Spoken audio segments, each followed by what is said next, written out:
Ladies and gentlemen, I got a pleasure to sit next to Mo. It's almost end of the fashion week. He's exhausted, but he gave me a few seconds of his time, so I'm really grateful. Mo, can you just talk? If you can still. Absolutely. Well, thanks for making the time and finding me. A very eventful week, and we were excited to have a great show. We've actually showcased almost 50 designers and about 800 looks.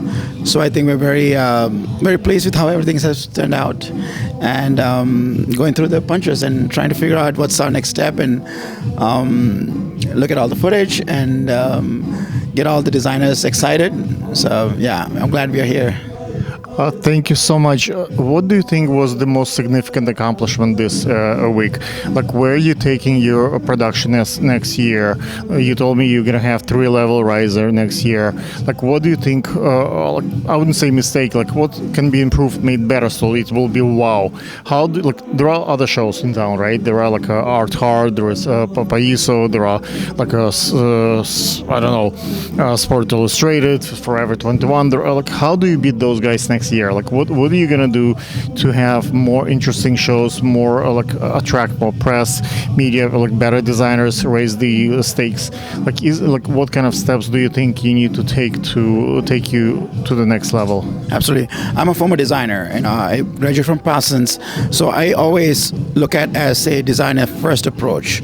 I know there are a lot of competitors in the field, and that doesn't bother me. We are a platform, so our job is always to help the designers grow to the next level and be part of that journey. I don't work with very big designers because I'm not for hire. I like to launch brands. So we launched 7 new brands, brand new brands in Miami Swim Week. They never seen a collection before they show it at the show. So I'm very proud of that, and we're part of the whole creative process. The second part, we're not just swim weeks, we are Miami Swim Week shows. So we're running throughout the whole year activation. So we have our own showroom. We're going to be doing trade. We're going to be acquiring a trade show next year. Our goal is to promote sustainability in all levels, not just the clothing and how you do the show. How do you cut electricity? How do you cut products? The time and the cost. Trying to really streamline the whole process. So anyone who's part of it, you can come into a show, shoot the show in one place, and leave, and still be very, very eventful. There are many producers, like Eric Rossetti, for example, for Arcart, who is a former designer himself, like you, like me. I'm also a designer. I produce my shows. I think I find that now disadvantage, because I see remember this guy that brought a couple of models on the first day, who would really the one with the solar panel company. I think he has advantage in terms of he's not thinking like one of us. He's there are Amazon people like Jeff Bezos who thinks 20, 30, 50 years in advance. What's the fashion will become 100 years from now? And there are those who count dollars, numbers day by day. So how many designers I had yesterday? How many likes? How many views? So very detailed operation. I don't say it's bad, having day-to-day numbers. I'm very business-like. I like analytics and numbers, but I also care about the vision, the future, and where the whole industry is coming forward. I think that I'm filming now the full feature film called Fashion Week, and it's basically has it's a similar movie to the Devil Wears Prada, but it's kind of him to fashion.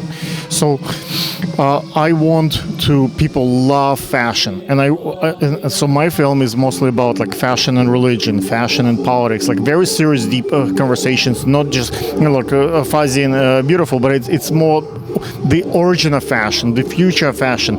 How do you, on a serious note, consider the fashion as a producer, because with new things, with the Me Too movement, with all things that's happening around us, and how the world is changing, a lot of people believe that they feel they kind of objectifying women on the riser. Say, if you saw my shows, for example, I have my models walking with a grip for GoPro, and they film the show rather than I'm filming the show. So it's perspective of the model rather than perspective of the photographer who are looking at her as a subject. What do you think on the serious subject matter? What is the fashion? So my vision and my approach is that to innovate fashion with technology and education. So we're going to start with students, and we're going to develop the new designers, and that's going to be our place, starting place. Once we get to that level, and then you champion governments to change approach and organizations to come on board and to support these emerging brands. And it's a long-term vision, but it's going to start with learning and educating the people, because there's a lot of, in this space of swimwear designers, there's a lot of not professional designers who are copycats, and they're not trained designers. You know this for a fact. And even the same with the producers. It's a sweatshop. You charge the designer a fee, you do a show, and that's your business. But my business is not that. I want to see these designers become someone, because then my product is not just a fashion show. I have 10 different products. So if you don't want to do a fashion show, I have a trade show, I have a showroom, I have campaign shoots, I can do film, I have music studios, people want to do other things, I have artists. When we talk about fashion, designers not so much care with the quality of models and the runway and the a riser and all that stuff. What they care about is end result, right? How many pieces they sell? How do they get to Nordstrom? Do they get to Macy's? The media, the numbers of millions of billions of views. Like Shift, for example, huge channel, right? Big honor for me to work with the Shift. What's your approach to attract strong media? You have Anton, you have Shift, you have a lot of good things going on for you. How do you get the bigger houses? How do you get to Vogue to come? How do you get Getty to come? How do you get really the movers? Stock. We have Getty. We have the Flashy Channel here. My thing is simple. I produce a very quality show, and they will come. And once they make it bigger, and because we live in a content world, everybody needs good content. So if I'm spending $300,000, $400,000 in a show and produce that to a designer to get that content, and why wouldn't you come? Because that's free content for you, for your business that I'm providing, and it is a two-way street. I've seen some of the shows. Let's say Philadelphia Fashion Week. Yeah, can I just give us a second? This is Moe. 1 second. Give us a second. What I was saying, the Philadelphia Fashion Week, pardon me guys, I wanted, since I have Mo and he's not rushing away from me, I'm gonna ask him a serious question. Philadelphia Fashion Week and some other shows, what they do, let's say they will have 10-15 new designers that are known, and they will have one or two a major one, and they would pay money to a major designer to show, and they will charge the smaller designers a fee. So that will bring the mix. People will come to see a big designer, but they get to see the new designers, and that's kind of a balance there, right?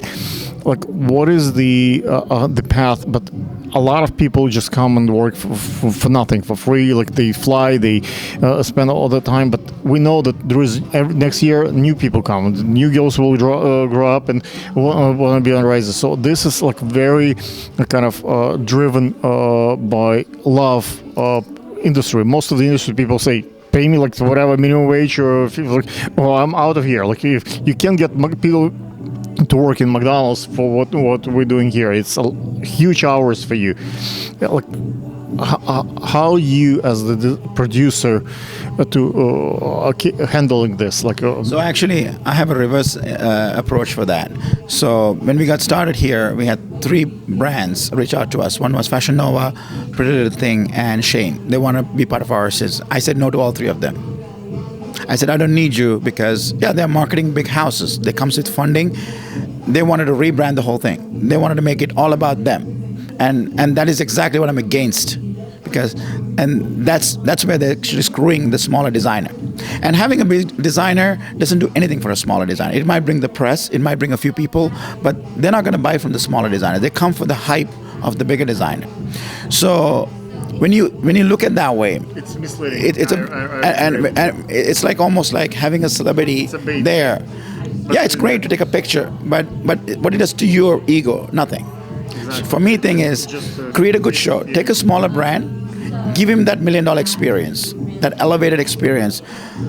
I have 4 models walk for Lululemon, walk for a brand new designer, and they're gonna get in the same page of Getty and Shutterstock and everything next to Lululemon. A designer never launched their brand, but side by side. Look at the elevation experience. Gotcha. I would not waste your time. I'm really grateful for those minutes that you gave us. Do you want to do a plug-in for your social media? Yeah, sure. Absolutely. It's Miami Swim Week shows and DC Swim Week official. Thank you. Thank you, guys.